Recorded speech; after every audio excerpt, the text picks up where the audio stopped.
I stood frozen in the doorway, my hand still gripping the brass knob. The scene before me was impossible, yet undeniable. My husband Adam tangled in our neighbor Susan's arms, their lips locked in a passionate embrace. "Adam?" My voice cracked, barely above a whisper. They sprang apart, guilt etched across their faces. Adam's shirt was unbuttoned, Susan's hair disheveled. I felt sick.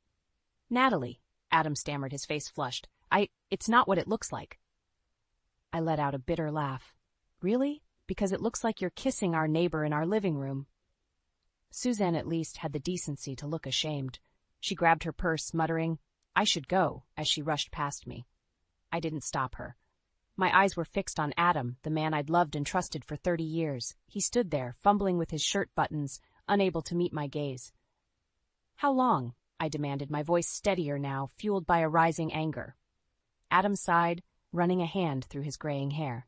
"Natalie, please. It was a mistake, a moment of weakness." "Don't lie to me," I snapped. "How long?" He hesitated, then mumbled, "A few months." The room spun. I gripped the doorframe to steady myself. "Months? While I've been at the hospital with Mom every day, you've been with her?" Adam took a step toward me, his hand outstretched. "Honey, I'm sorry. I never meant to hurt you. It just happened." I recoiled from his touch. Don't you dare touch me." The shrill ring of the telephone cut through the tension. I answered it mechanically, grateful for the distraction. "Hello?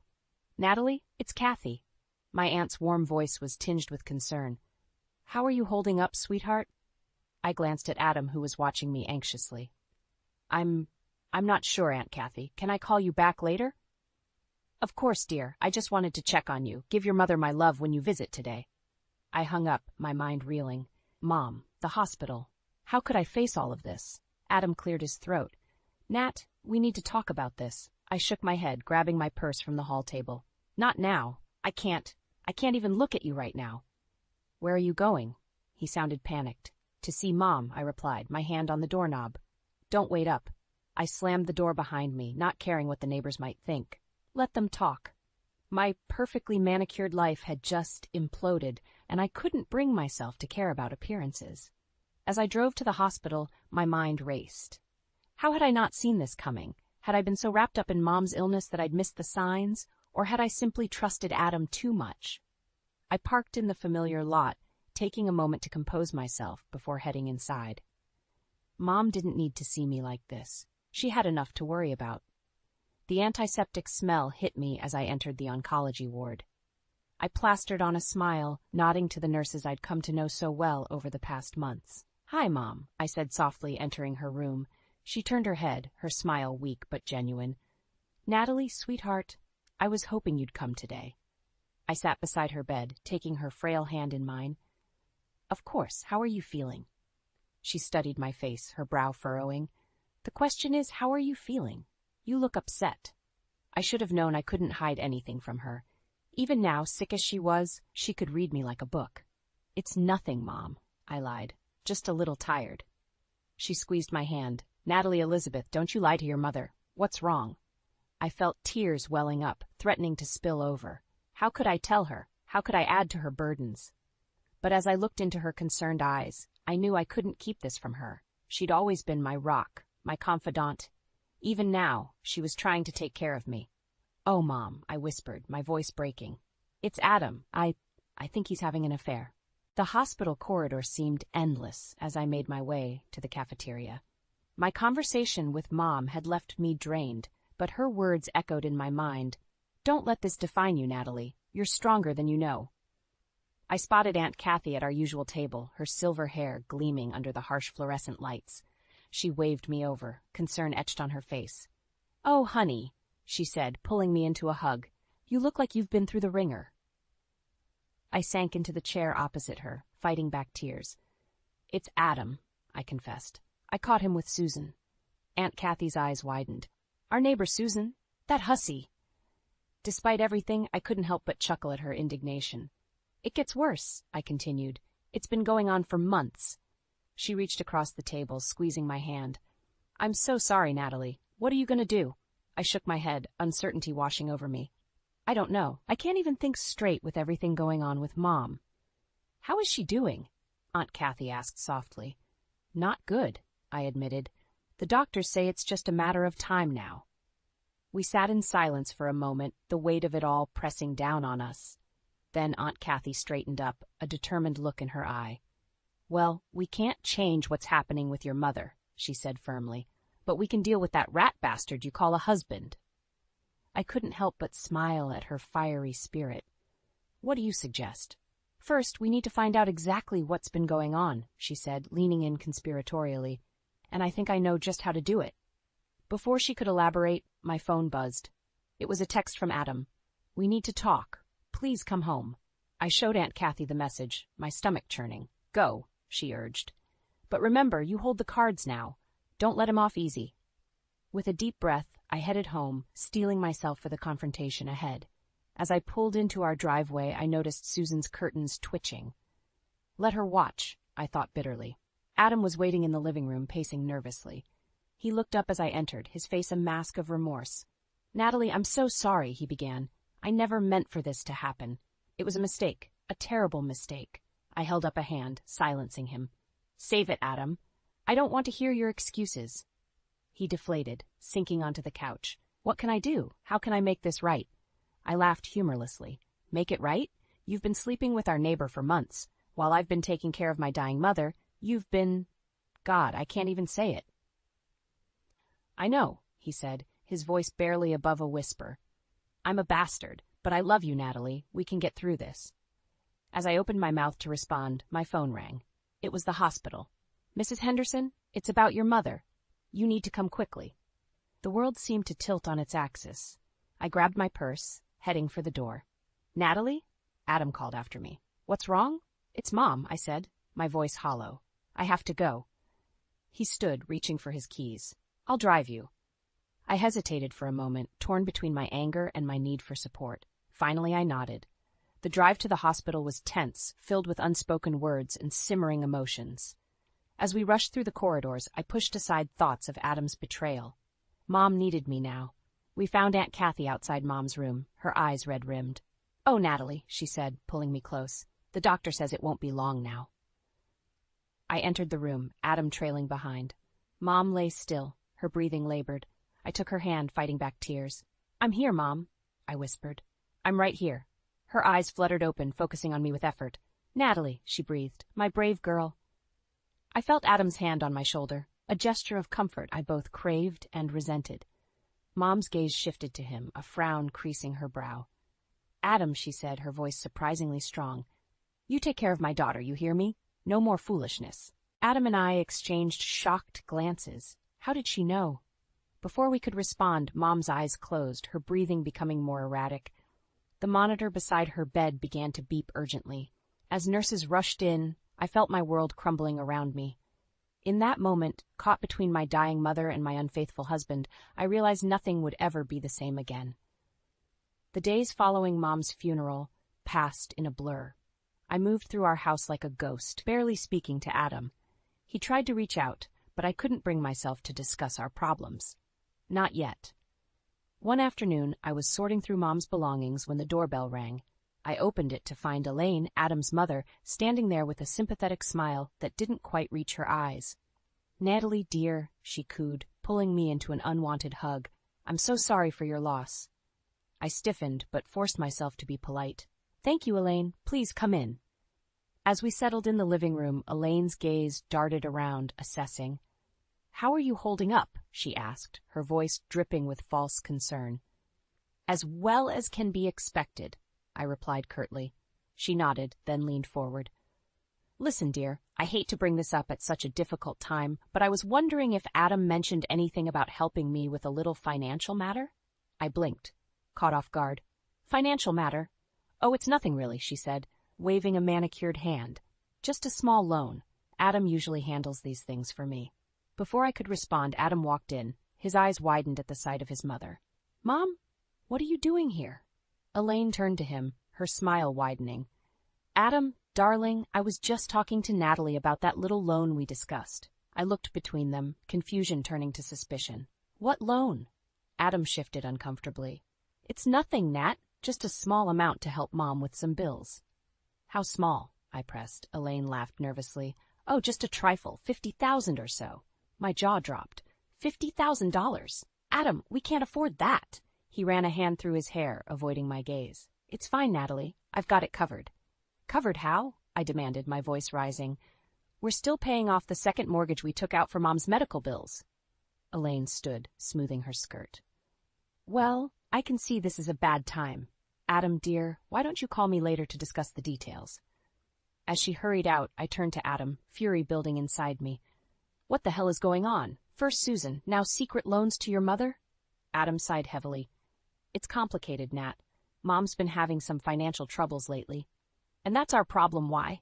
I snapped. We have our own bills to worry about. She's family, Adam argued weakly. I laughed bitterly. Family? Where was she when my mother was dying, when we were drowning in hospital bills? Adam's phone buzzed. He glanced at it, his face paling. I have to take this, he muttered, stepping out of the room. I followed, my suspicion growing. As he spoke, in hushed tones, I caught snippets of the conversation. No, I can't get more right now. I know, but Natalie's asking questions. Just give me some time. When he hung up, I was standing in the doorway, arms crossed. Who was that? Adam jumped, guilt flashing across his face. Nobody, just work stuff. Don't lie to me, I hissed. Not again. What are you hiding, Adam? He slumped against the wall, suddenly looking older than his years. I'm in trouble, Nat. Nat, he whispered. Big trouble. My heart raced. What kind of trouble? Adam opened his mouth to respond, but was cut off by another knock at the door. We exchanged glances before I went to answer it. Two men in suits stood on our porch, their expressions grim. Mrs. Henderson, one asked. I'm Detective Johnson. This is Detective Martinez. We need to speak with your husband. I felt the blood drain from my face. What's this about? Detective Johnson's eyes hardened. Ma'am, we have reason to believe your husband may be involved in a significant financial fraud scheme. We have a warrant for his arrest. As Adam appeared behind me, his face ashen, I realized that my world, already shaken by his infidelity and my mother's death, was about to crumble completely. The man I thought I knew, the life I thought we had built together, was nothing but a house of cards, and now it was all falling down around me. The house felt like a prison. Every room held memories of the life I thought I had, now tainted by Adam's betrayals. It had been a week since his arrest, and I was still reeling from the revelations that followed. I paced the living room, my mind racing. The sound of the doorbell made me jump. I opened it to find Susan standing there, looking uncomfortable. Natalie, I need to talk to you, she said, her voice trembling. I almost slammed the door in her face, but curiosity got the better of me. Make it quick, I snapped, stepping aside to let her in. Suzanne perched on the edge of the sofa, wringing her hands. I'm so sorry about everything. I never meant for it to go this far. This far? I laughed bitterly. You mean sleeping with my husband wasn't the end goal? She flinched. No, it's complicated. Adam, he was using me. I froze. What do you mean? Susan took a deep breath. He needed information about my work at the bank. Said it was for a big investment opportunity. I thought he loved me. My head spun. You gave him confidential information? She nodded, tears streaming down her face. I didn't know he was using it for fraud. I swear, Natalie, I had no idea. As Susan sobbed, my phone rang. It was Elaine. I answered, my patience wearing thin. Natalie, dear, Elaine's saccharine voice grated on my nerves. I hope you've reconsidered that loan. With Adam's situation, I'm sure you could use the money back. I gritted my teeth. What are you talking about, Elaine? What money? There was a pause. The money Adam's been sending me, of course, for my new condo. My blood ran cold. How much exactly has Adam been sending you? Oh, about $500,000 over the past year, Elaine said casually. But don't worry. I'm sure once this misunderstanding with the police is cleared up, he'll be able to send the rest. I ended the call, my hands shaking. $500,000. Our life savings, gone. Suzanne was staring at me, her eyes wide. Natalie, I'm so sorry. I never meant. Get out, I hissed. Get out of my house and stay away from my family. As soon as she left, I called Aunt Kathy. I need your help, I said, my voice breaking. Everything's falling apart. An hour later, Aunt Kathy arrived, armed with a bottle of wine and a determined expression. As I poured out the whole sordid story, she listened intently, her face growing grimmer by the minute. Oh, honey, she sighed when I finished. What a mess, but we'll figure this out together. I took a shaky breath. I don't even know where to start. The house is mortgaged to the hilt, our savings are gone, and now there's this fraud investigation. Aunt Kathy's eyes narrowed. First things first, we need to protect you and your assets. Tomorrow, we're going to see my lawyer friend, Sarah. She specializes in cases like this. I nodded, feeling a glimmer of hope for the first time in days. As if on cue, my phone buzzed with a text from an unknown number. Mrs. Henderson, this is Detective Johnson. We need to speak with you regarding your husband's case. Please come to the station tomorrow at 10 a.m. I showed Aunt Kathy the message, panic rising in my chest. She squeezed my hand. I'm coming with you. You're not facing this alone. As we sat there, planning our next moves, I felt a strange mix of fear and determination. My world had been shattered, but I was still standing, and I'd be damned if I let Adam's mistakes drag me down with him. Aunt Kathy, I said, my voice steadier than I felt, I think it's time I learned exactly what's been going on. No more secrets, no more lies. I need to know everything, even if it hurts. She nodded, a fierce pride in her eyes. That's my girl. We'll get to the bottom of this, and then we'll figure out how to rebuild your life, on your terms this time. As the evening wore on, I steeled myself for the battles ahead. Tomorrow would bring new challenges, but for the first time since this nightmare began, I felt ready to face them head-on. The police station was a hive of activity as Aunt Kathy and I made our way to Detective Johnson's office. My palms were sweaty, and my heart raced. What more could they possibly want from me? Detective Johnson greeted us with a grim expression. Mrs. Henderson, thank you for coming. We've uncovered some troubling information about your husband's activities. I braced myself. What kind of information? He slid a folder across the desk. It appears Adam was involved in a complex embezzlement scheme. We've traced large sums of money moving through various accounts, including one in your mother-in-law's name. My head spun. Elaine? She's involved in this too? We're not sure of the extent of her involvement yet, he replied, but we need to ask you some questions about a recent property purchase she made. As the detective questioned me about Elaine's new condo, a sick feeling grew in my stomach. How could I have been so blind? Aunt Kathy squeezed my hand supportively as I answered each question as honestly as I could. When we finally left the station, I felt drained. We need to confront Elaine, I said, my voice shaking with anger and exhaustion. Aunt Kathy nodded. I'm right beside you, honey. We drove to Elaine's new condo, my mind racing with all the revelations of the past few weeks. As we approached her door, I heard raised voices inside. You promised me this would work out. Elaine's shrill voice carried through the door. Now what am I supposed to do? A man's voice responded, too low to make out the words. I knocked firmly, my heart pounding. The voices inside went silent. After a moment, Elaine opened the door, her face flushed. Natalie, what are you doing here? I pushed past her into the living room Aunt Kathy closed behind. A man I didn't recognize stood by the window, looking uncomfortable. Who's this? I demanded. Elaine's eyes darted between us. Just a friend, Natalie. This really isn't a good time. No, I think it's the perfect time, I interrupted. The police just questioned me about this condo, Elaine. What's really going on here? The man by the window cleared his throat. I should go, he muttered, heading for the door. Wait, I called out. Are you involved in Adam's scheme too? He froze, then slowly turned back. Look, lady, I don't know anything about any scheme. I'm just the real estate agent who sold this place to Mrs. Henderson.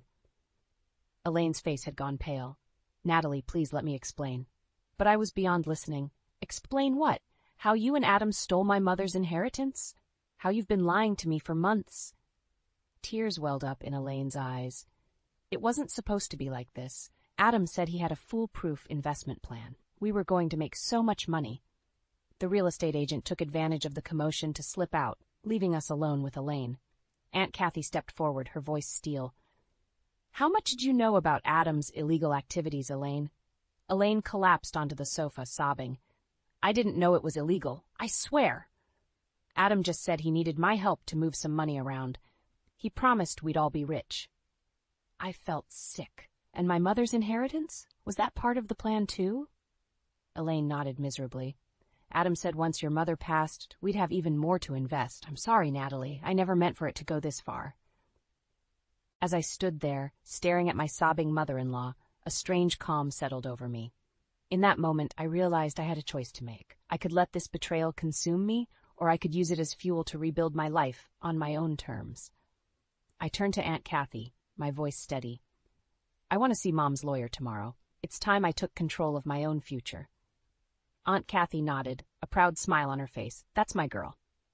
As we left Elaine's condo, I felt a weight lift from my shoulders. The road ahead would be difficult, but for the first time in weeks, I felt a glimmer of hope. Whatever came next, I would face it head-on, with the strength and resilience my mother had always seen in me.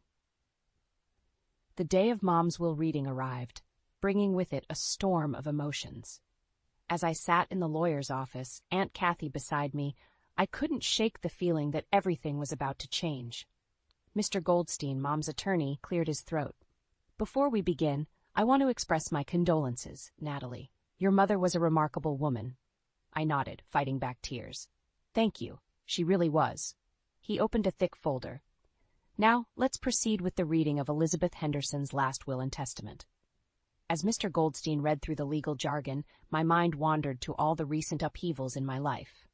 Adam's betrayal, his arrest, Elaine's involvement in the fraud scheme. It felt like my whole world had been turned upside down. Suddenly, Mr. Goldstein's words snapped me back to attention. And to my daughter, Natalie, I leave the sum of $2 million, with the hope that she will use it to build a life filled with purpose and joy. $2 million. The amount stunned me. I knew Mom had some savings, but I never imagined it was this much. Before I could fully process this information, the office door burst open. Elaine stormed in, her face flushed with anger. I'm sorry I'm late, she announced, taking a seat. Traffic was terrible. Did I miss anything important? Mr. Goldstein frowned. Mrs. Henderson, this is a private reading. I'm afraid I must ask you to leave. Elaine waved her hand dismissively. Nonsense. I'm family, and I have a vested interest in this will. I turned to her, my shock turning to anger. What are you talking about, Elaine? This has nothing to do with you. She leaned forward, her eyes gleaming. Oh, but it does, dear. You see, Adam and I had an arrangement. That inheritance was meant to cover the loans he gave me for my condo. It's only fair, after all. The room fell silent. I could feel Aunt Kathy tensing beside me, ready to pounce. Elaine, I said, my voice surprisingly calm, I don't know what Adam promised you, but my mother's money is not yours to claim. She laughed, a harsh, bitter sound. Don't be naive, Natalie. You owe me, after everything Adam and I have done for you. Done for me? I interrupted, my voice rising. You mean lying to me? Stealing from me? Betraying my trust? Elaine's face hardened. Now listen here, you ungrateful little... That's enough. Mr. Goldstein's voice cut through the tension. Mrs. Henderson, if you don't leave immediately, I'll be forced to call security. Elaine stood, smoothing her skirt. Fine, but this isn't over, Natalie. You'll hear from my lawyers. As she stormed out, I felt a strange mix of anger and relief wash over me. I turned to Mr. Goldstein. I'm so sorry about that. Please continue. He nodded, looking shaken. Right. Well, as I was saying, your mother left you $2 million. However, there's a condition attached to the inheritance. My heart sank. What kind of condition? Mr. Goldstein adjusted his glasses. The money is to be held in trust for 1 year. During that time, you're to volunteer at least 20 hours a week at a charitable organization of your choosing. Only after completing this requirement will the funds be released to you. I sat back, stunned. It was so like Mom to do something like this, to push me towards finding a purpose beyond my comfortable life. Aunt Kathy squeezed my hand. Your mother always knew what was best for you, Natalie. This is her final gift, a chance to rediscover yourself. As we left the office, my mind was reeling. $2 million, a year of volunteer work, Elaine's threats, it was overwhelming. But as we stepped out into the sunlight, I felt a strange sense of clarity. I knew what I had to do. Aunt Kathy, I said, my voice steady, I've made a decision. I'm going to renounce the inheritance. Her eyes widened. Natalie? Are you sure? That's a lot of money to give up, I nodded, feeling more certain with each passing moment. I'm sure. Mom wanted me to find purpose, and I will. But I want to do it on my own terms, not because of some condition in her will. As the words left my mouth, I felt a weight lift from my shoulders. For the first time in months, I felt truly in control of my life. Whatever challenges lay ahead, I was ready to face them head on. The morning after my decision to renounce the inheritance, I woke to a barrage of missed calls and angry text messages from Elaine. I knew I had to face her, but I needed to speak with Aunt Kathy first. I found her in her small apartment, surrounded by stacks of papers and folders. Her eyes lit up when she saw me. "Natalie, I've been thinking about your decision. Are you absolutely sure about this?" I nodded, feeling more certain than ever. "I am, Aunt Kathy, but I have an idea. I want you to take the inheritance." Her jaw dropped.